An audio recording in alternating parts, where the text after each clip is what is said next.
help me cut firewood or help do what? Oh, sorry. It said recording in Okay. progress. That's all. Yeah, that's what it said. Said fair warning. Yeah. Okay, All I'll right. watch what I say, and I'm going into a silent mode. Well, we have already started, obviously, here. Episode 41 of the Avetts and Beyond. Welcome in. My name's Todd Emanuele. Last time I had my guest on, I had no idea what I was doing with my show yet. We kind of just rolled with it, and we were a half hour in when he said, "When do we actually start?" And I'm like, "Oh, it was a half hour ago." So that was kind of funny. But Jim Avett is here. Jim, thank you so much for coming out with me. I really appreciate you Well, taking the time. it's always funny when it happens to somebody else. I mean, I've noticed when it happens to me, it's not all that humorous. But anyway, Hey, we were just having a conversation, and that's all this is going to be too, is just a conversation. You may play a song or two. I was going to say you weren't real prepared last time, and I'm not real prepared this time. So we'll get along. It'll be fine. You have your guitar there, right? Somewhere? Yes. Uh-oh. Okay. I Well, you made me nervous there for a I do second. have a guitar here. Yes. All right. Yes. So I know we're planning on playing a couple songs, but what's been going on with you lately? I know you just got back off the road not too long ago. Tell me about that last tour, and Let me tell how you. much you enjoy doing that stuff. Let me tell you about it. I we had a really good time. I think we were on the road about 12 days, and we started up in Canada. Mhm. I can't remember the people's names. You had to ask me this, but Yeah, they're super folks.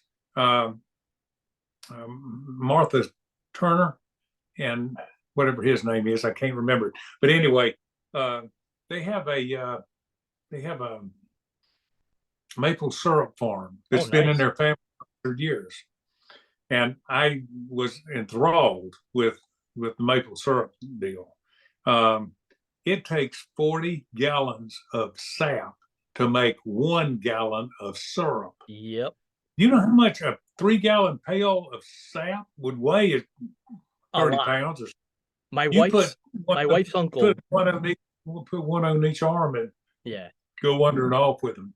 My wife's uncle made syrup for years, and he would do it every other year. And we would have to go help and carry the buckets and all that. It was so much work, and only for a little bit of syrup. It's no wonder that syrup costs so much, right? Because the difference between what they made and what you get in the store, there is no comparison.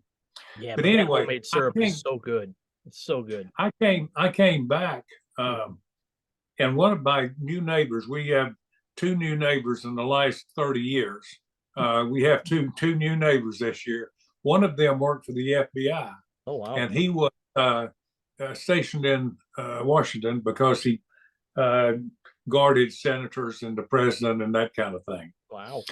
He when I told him the story I just told you, he said that they had in the FBI, they will post if they need members to come and help on the team, they'll put a posting up. He said there was a post that came up from Maine that there was some stealing of the sap going on, and they were looking for people who would go and sit out all night in the cold Maine winter waiting to see if they could catch these guys. Well, a friend of his, this is not the kind of posting would help you out and up the ladder, so to speak. But a friend of his did go up there, and they did catch the guys. But this particular farm had thousands of trees, thousands of trees, and they were running the sap down in tubes, down to 55-gallon drums. Yep. And they'd wait until they had enough 55-gallon drums. They'd send a truck up there and pick them up. And somebody was beating them to it, stealing some of those drums. That's crazy. Why don't you just get a damn job? Right. I mean, really. Or tap the trees that are in your yard and your house, and maybe you'll get some sap out of them. Well, it would take so much. You would only get just a little amount. It's easier to steal it, I'm sure. Sure, but my gosh, it's ridiculous. I just don't. I cannot imagine these people. Martha Turner and her husband. They tapped over 400 trees, and some of those trees had up to 4 taps in them each. Man. So do they do it just the two of them take care of all those trees? I think there's two of them, and I mean his brother helps. Okay, because that's how it is a lot of work. Oh yeah, It's oh a yeah. lot of Well, work. I was down here, down south. It would be akin to making molasses. It's almost the same thing. I can imagine. You get the juice out of the sugar cane, and Yeah, then you cook it down. right. And I think they said with that maple syrup, I think the sap is 98% water, Yeah. and the syrup is 68%. So they've got a hydrometer, a meter that they stick in it, and they cook it. Yep. With molasses, it's the same thing, or with making liquor. If you're making white liquor, it's the same thing. You have to know what you're doing, because Well, if you cook it too much, it burns it and it has a bitter taste. yep. If you don't cook it enough, it's green and it has a bitter taste. So there's a talent to it. And I know the process of cooking it down is a long process, because I remember them sitting out there just all day cooking one batch of the sap down. Yeah, it's sort of like making Brunswick stew. You leave it on low and simmer and it'll cook, but it'll take 10 or 12 hours to do it. And you've got to stir the bottom to make sure Stir. it burns. But anyway, Oh, that's interesting. So did you get some of that syrup? I did. They gave us enough to give every host, to give every one of our hosts, the people that were hosting the house concerts. Oh, nice. Yeah, and there were like 5 of them. Oh, wow. So we had a little better quart. I guess it's a liter to give each one of those, and it worked out really well. That was one stop. We stopped in Palmyra, and I'd never heard of Palmyra, New York, but I got an education that the Mormons own a lot of it. Yeah. Okay. That's the holy ground where Joseph Smith got a lot of his Martian orders. But that was a fun thing. We had a two day session there. Then we went down to Belmont, New York. Glenn and you asked me all of this stuff. I didn't ask you to remember their names. Yeah. You were at the that show anyway. Year? Or last year? This year? Last year. Well, last year. Yeah, that was my gosh. Now I'm blanking on her name. Yeah, Gail. Gail Gippert and Glenn. Yep. We stayed down there 2-3 nights. There was a hollow spot in it.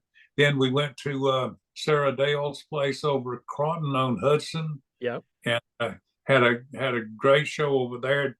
It rained, it poured, and they got a tent, and we stayed dry, and we had a time. Don't forget about Shortsville. You forgot about Shortsville. Is it Shortsville that I saw you at this year? Yeah. Was that after we went to Croton on Hudson? I don't know. No, that was before. Okay. That was before. Shortsville was Palmyra. Oh, that's right. Yeah. Yeah. I'm not from New York or anything. Croton on Hudson was that was 20 miles from the city. Yeah, that's downstate, right? Jenny Grace called hers off because of COVID, which gave us a split, and we went out to Michael Gass's and did one night, and played in the park. He had rented a park, and it did good. The whole thing was a pleasure to do, and I was amazed that those people would accept this redneck as well as they did just regular folks. It's such a fun show, though. It's such a good show. You put on a great show. You tell great stories, and you leave there.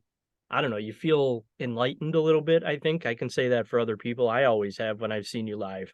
It's a lot of fun. I got a show coming up this weekend. It's going to be a kind of a one of a kind. Oh, the guy's been after me a couple of years to do it, and put him off because I went up there one time, a couple of years ago, and I didn't much feel like I was going to be much of a fit. Yeah. It is this year. I said, okay, I'll come. So he immediately put out on social media that this is a storytelling and liars convention. Liars And convention. I am the featured artist at this Oh thing. no. I tell No pressure. Now, I'll tell you this: storytelling is a big deal, and people who are storytellers are a talented group in their own right. Yeah. What they do, the national finals are held this month in Jonesboro, Tennessee, and it's a 3-day event, and tickets for 3 days cost about $600 Wow. per person. Wow. Per person. Who go? Who? Top prize is 50 grand. Wow. So who's performing it at that? A lot of from all over the country. A lot of ex-preachers. Oh, okay. are the really good ones. Some of them, mine will be with the guitar, because right. I write stories. My stories have tunes to them. Right. They're called ballads mostly, but I can lean on the storytelling. I've heard people say that they would rather come hear the stories than the music, or they come as much for the stories as they do the music. Oh, sure. And I agree with that. I understand that. I don't have any problem with that. I have said 100 times, for a person to make it in music, they have got to be unique. Mm-hmm. They got to be different. This is not going to be something that you're like every other garage band. You're not going to be able to tell stories that I can sing like Willie Nelson, but they ain't going to pay me for that, because they've already paid for that. Right. They want something different. And just being different won't get it. It's got to be a combination. Just being different, purple hair and chrome teeth, they'll get you there, but they ain't going to keep you there. If you haven't got something in your material or your delivery or your appearance, you've got to have something that makes you stand out from others. Sure. Your stories are true life stories, though, right? That's not stuff you've made up over the years. No. No, if it's a big lie, I'll let you know it's a big lie. Yeah, I mean, it's obviously the stuff you're saying is stuff that's happening. Well, you can tell, yeah, you can tell if the story is made up. This story, I may use this, but I will use this one here as an illustration. I had a friend from the 6th grade who a lot of people didn't like him because he was one of those who does the one-upsmanship. Oh. I don't care what you've done. He's always done something bigger, better, longer, more expensive, whatever. And a lot of people didn't like him for that. I didn't pay much attention to that. What our tie was, we laughed at everything. We laughed at the same things. There was nothing off limits. Men, women, blacks, whites, greens, kids, goats, you name it. You name it. If it's funny, it's funny. Right. Anyway, he went through a part of his life that he wanted to be a preacher. And he took a couple online courses and somehow got the Methodist Church to appoint him to a little dying church down in Indian Land here in North Carolina, down toward Waxhaw. Well, he went down there, and the little church had maybe 25 members, and it was a dying church. Everybody in it was, over 70. Anyway, he said he was so proud. He said, "I'm gonna be a visiting preacher. I'm going to visit every one of these people." So he started out, and I saw him a couple months after. I said, "How'd it go?" He said, "Well, pretty good, pretty good." I asked him about his flock, and he told me. He said, "I went to visit these 2 old sisters. They were both about 85 years old. And during the visit, he said, I heard that their dad had just passed away. And he asked me, he said, well, how old was your dad?" They said, well, he was 106. He said, good God. I said, that's pretty old. Was he, cancer or heart attack or what got him? They said, well, no, he was in pretty good shape right up to the day he died. Said, well, what happened? He said, well, they were at a family reunion and he was playing with one of the grandkids. And you know how you throw them up in the air he tossed one up in the air and it landed on him and killed him. And said, "Well, how old's the grandson?" Well, he was 67 years old. Oh Oh, but man. you can tell when there's a story that has a turn to it. But anyway, Yeah, that's quite a turn. it's pretty, it's pretty obvious. But anyway, So that's going to be a lot of fun. Well, that's just one. Yeah, I got some good ones, some serious ones, and I don't know that you have to be serious or you have to be fun with it. Both works. You have to be you have to catch them. You have to catch them. And I come from a long line of people who see almost every opportunity as a teaching opportunity, and particularly when you get to an older age. It's time for me to pass on what I've learned. It's no benefit to me to hide it. Right. And that wisdom, that's what I was saying. Like, I always feel enlightened when I leave your shows because you tell a lot of stories that mean something, and it's funny, but it's serious all at the same time. I like it. So I was talking with Jasmine.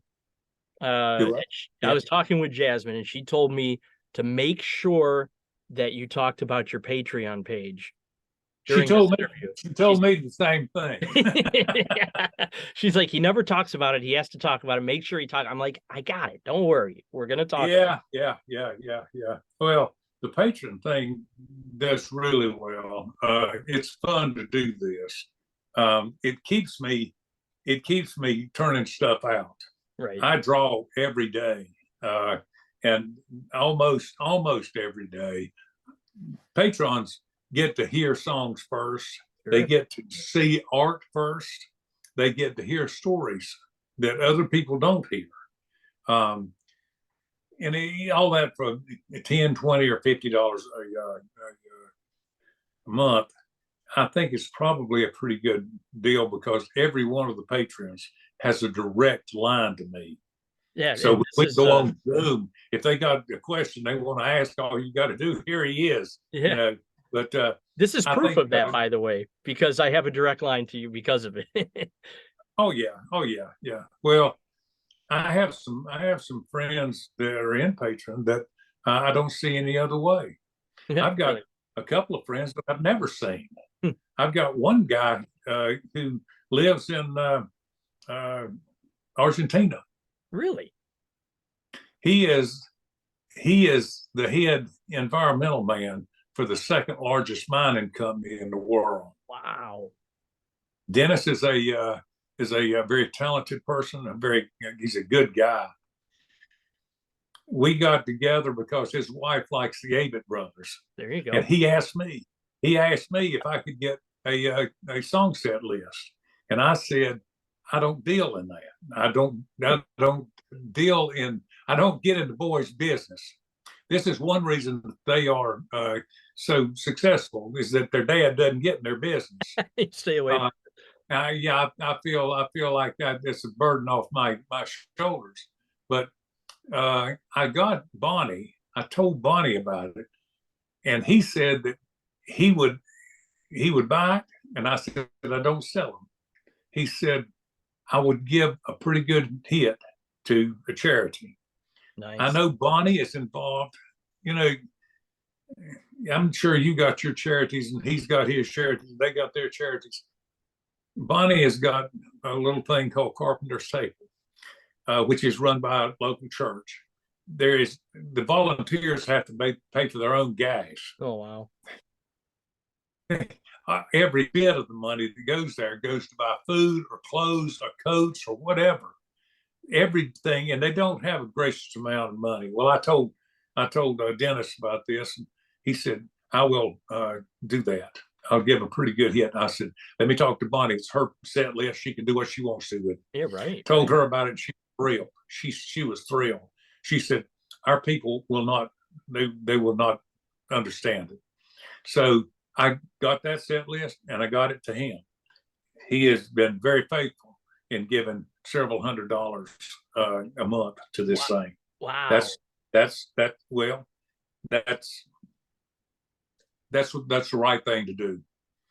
If you got something and you got more of it than you need to give it to somebody. You need to give somebody that doesn't have enough of that. Right. I don't care if it's money, a coat, food, land. I don't care what it is. If you got more than you need of it, you need to put it in somebody else's hands and not hoard it. So this came through Patreon, and I told him about Patreon, and he's been to several of our meetings. I don't know whether you've seen him there or not, but he's come to several of them. I probably he was in Africa last week when we had that one, and he got on in Africa for a few minutes, But anyway, Patreon does a lot more. It reaches a lot more than I give it credit for. I'm so grateful that we got along with it. Yeah, it's such a great thing. I love being a part of it. I didn't realize that there was people all over the world basically on your Patreon. How cool is that? Pretty cool. Yeah. Pretty cool. Who'd have thunk? As they say down here, who'd have thunk? And now you've never met them before in person, but I hope that you guys get the chance to meet someday. If he comes, we will. They come to one of your shows, or if they happen to see you at one of your shows. They're going back to Argentina, but they're coming to Mexico. Oh, there you go. You guys can hang out all weekend then. That's great. It won't be the weekend. It's during the week. Oh, it's 3 days though, right? We go on a Tuesday and come back on a Saturday. Oh, wow, that's going to be great. Well, it's right in the middle of spring break. We've already got our airline tickets. not putting up with that. So that jacked up the prices on the airline tickets, probably. I don't know anything about just that. Being spring break alone, but then you get to hang out with all the college kids down there. How exciting! The 76-year-old, I'm not real thrilled with that. I mean, it could be, it cannot be. Oh, I was being sarcastic. Anyway. Oh yeah. So, are you planning on touring again next year? I assume you will, right? Oh yeah, I've got shows planned at least once a month through May. Nice. Already. Oh, good. All right. Yeah, we got to get you up here back into Central New York again. I tried to host you this past year. It didn't work out, but at least I got to come see you, which made me happy. This always goes by so fast. Can you play a song for us? Yeah. You gave me a list, and I'm just curious if you play. I can't remember what list. Well, you gave me a list of songs I think that you're going to be playing possibly this weekend. But one of the songs you circled that you said you'd be prepared to play is In the Garden, and that's one of my favorites that you do. Can you play that? I can play what I can remember of it. I don't okay, that's good. Anything else? You're like Dan Zlotnick says he knows like 30 seconds of every song ever made. So if you got 30 seconds for me, that's all we need. He's lying because I know a bunch more than he does. I come to the garden alone while the dew is still on the roses, and the voice I hear falling on my ear, the Son of God is close, and he walks with me and he talks with me and he tells me I am his own, and the joy we share as we tarry there, none other has ever known.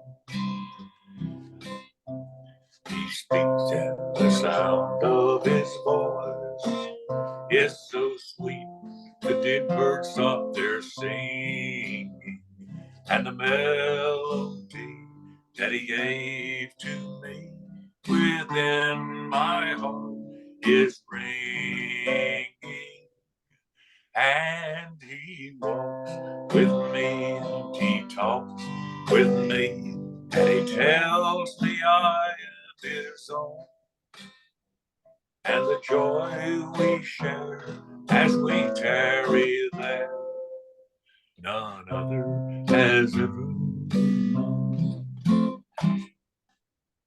I'd stay in the garden with him dark around me be falling, but he bids me go through a voice of woe. His voice to me is calling, and he walks with me, and he talks with me, and he tells me I am his own.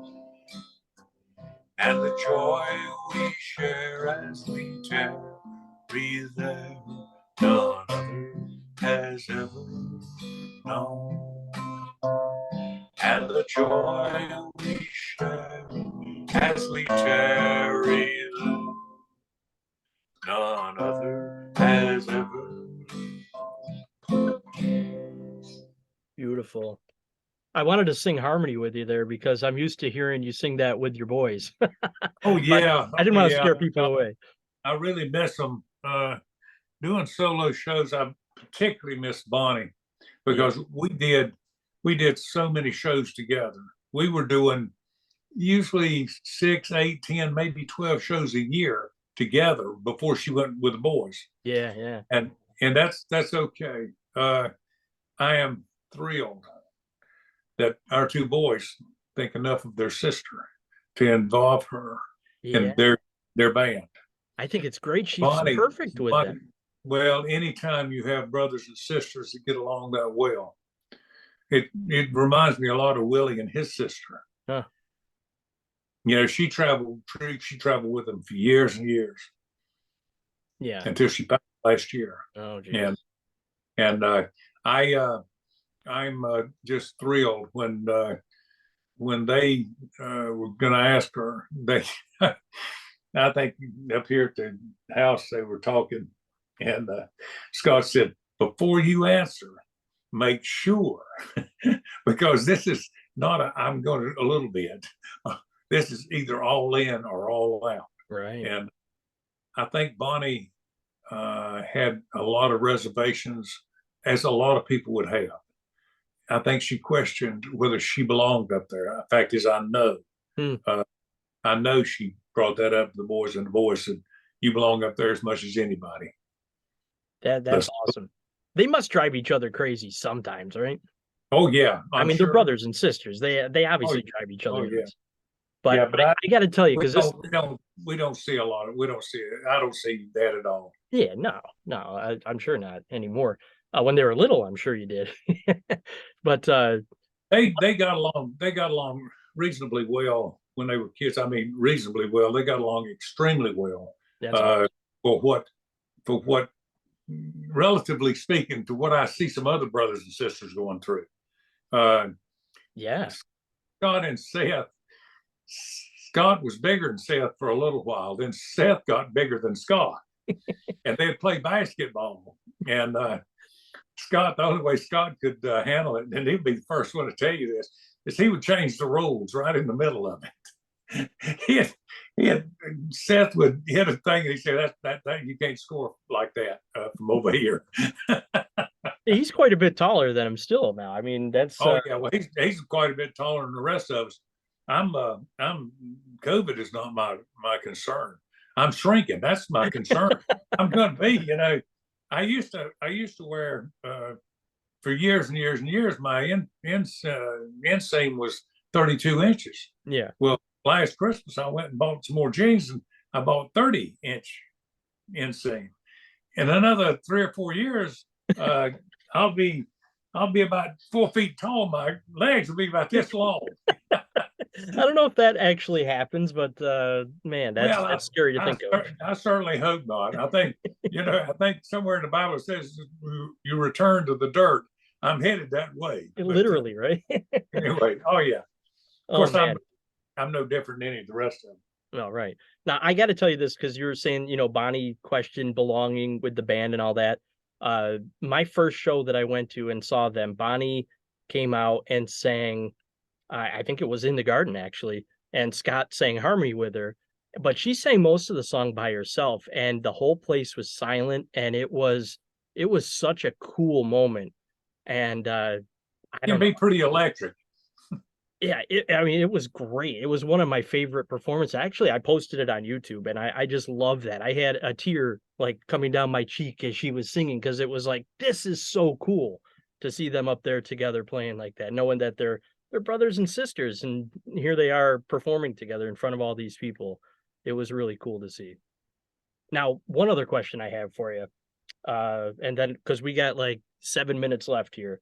Uh, Back to them being little and stuff. I was listening to my playlist as I'm driving around the other day, and the song from a Carolina Jubilee came on that's called Carolina Jubilee. It's not a song, it's a recording that you made of them when they were little, and it's like 8 minutes long.